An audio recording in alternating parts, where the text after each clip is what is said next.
I received a telephone call from the neighbour to say that they'd had a loss, a rhino had been shot. And we landed there and determined, yes, certainly she was lactating, so confirmed there was a calf involved, and relatively small given the amount of milk that was present. And of course the search started, we're looking for a real animal in quite a large, vast piece of Africa area. And we flew across there into the valley, which is approximately 2 kilometers from where the incident had taken place.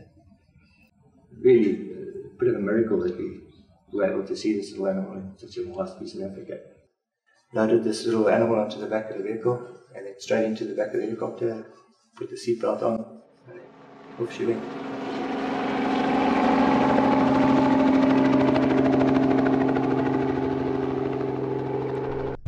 Loaded this little animal onto the back of the vehicle and then straight into the back of the helicopter, put the seatbelt on, and off she went.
He reversed the sedation, and that's when the hard work starts, really.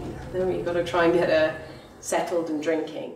That first 24-hour period is always a really difficult one. Sometimes it goes on longer. It depends how old the calf is as to how long it takes for us to get them to drink again. But myself and Jem basically stayed with her from the minute she came in, and we just continuously spoke to her softly, tried to settle her, tried to offer her milk whenever she came forward.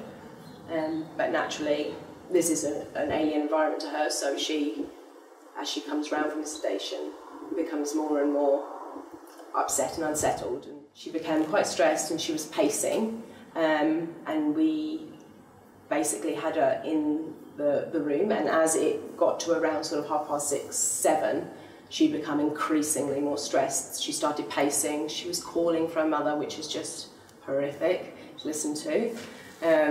And she's going round and round, pacing back and forth, and then she spooked.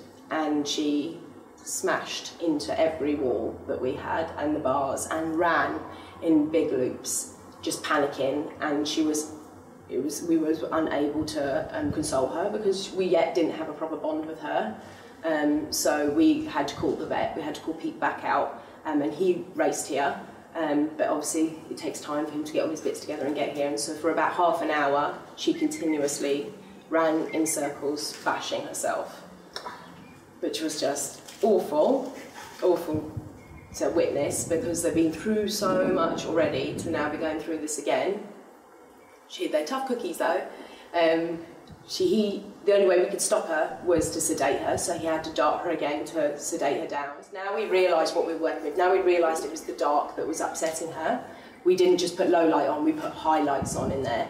And obviously the more time she spent with us, the more she's become bonded, the more she's responding. When she wakes often when she does eventually go to sleep, crying and distressed and searching and calling for her mother. So as the days went on, she slowly is realising that we're that sort of replacement, and she's come over and we can console her a bit quicker, and she stops crying so quickly. It's taken, I think this is 5 days we're on now, and last night was the first night that we didn't have to give her preventative colic treatment, and she slept well. It was also the first night that I slept in there with her, so she slept laying next to me. We had a good day yesterday. Hopefully they continue.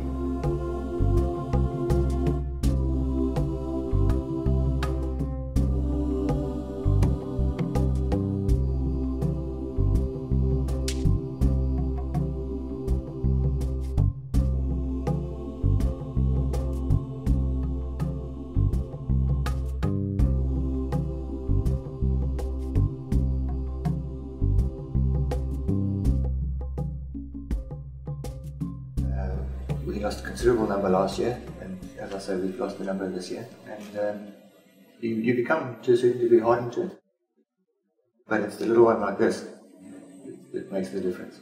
There's a good side to this, is the fact that we found this little one. And that was priority number one. Once we knew that this cow was lactating, once I'd identified the cow and the fact that she was lactating, the priority was to find it, and we did. That was the benefit of the whole exercise. And there's a future. She's a female. Huge value, massive value.